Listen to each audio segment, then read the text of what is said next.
C'est les vœux du du conseil administratif.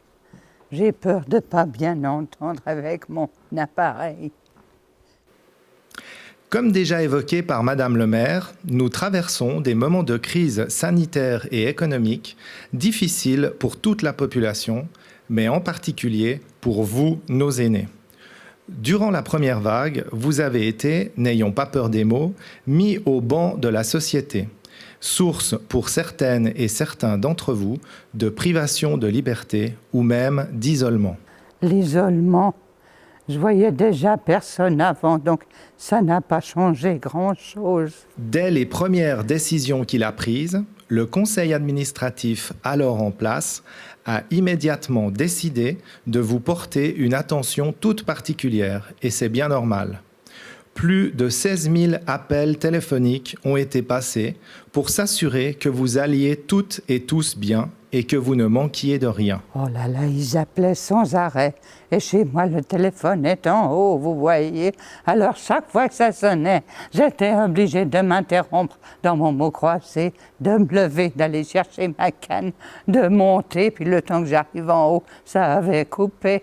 Qu'est-ce qu'ils ont pu m'emmerder? Dès son entrée en fonction, le 1er juin, le nouveau conseil administratif a réaffirmé ses principes de solidarité envers nos aînés en étant déterminé à maintenir une présence de proximité.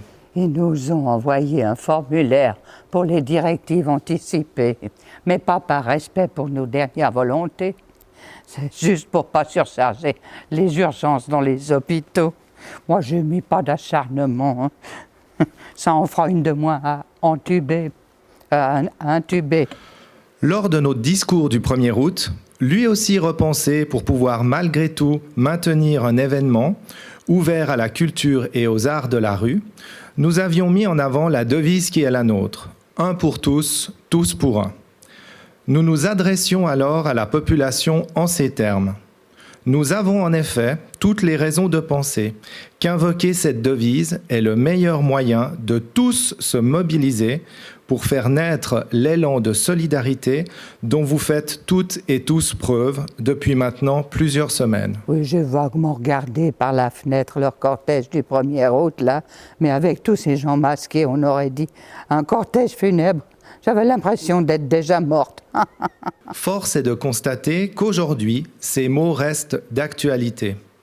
Au sein de l'administration, nous unifions au quotidien nos forces pour garder les nombreux liens qui unissent les autorités et la population, les liens qui nous unissent tous, Mérinoises et Mérinois, et qui font la richesse de notre tissu associatif. Autrefois, on acceptait la mort comme faisant partie de la vie, c'était une fatalité. Maintenant, c'est devenu une affaire d'État.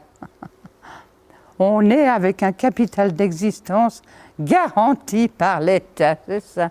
Et pour vous, nos aînés, nous faisons le maximum pour maintenir des lieux de rencontre ouverts dans le respect des consignes sanitaires. Notre service des aînés reste attentif aux besoins que vous pourriez avoir et nous sommes particulièrement fiers du travail de proximité que nos collaboratrices et collaborateurs effectuent jour après jour et qui nous permet de dire aujourd'hui qu'il fait bon vivre à Meyrin. Ensemble et solidaires, nous sommes plus forts pour affronter les épreuves.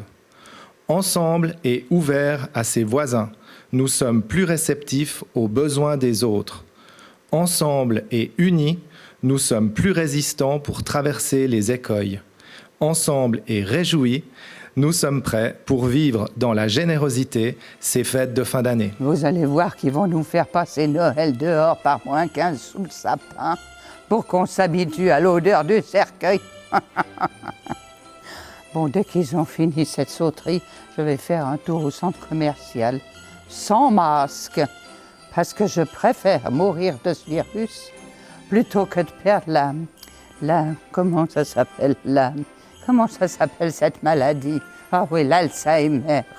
Je préfère mourir de ce virus que d'attraper l'Alzheimer, parce que sinon je risque d'oublier quelque chose de très important, quelque chose de vital, quelque chose qui coûterait très cher à l'État.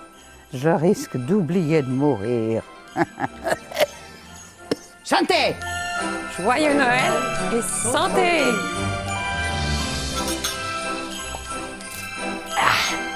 Joyeux Noël.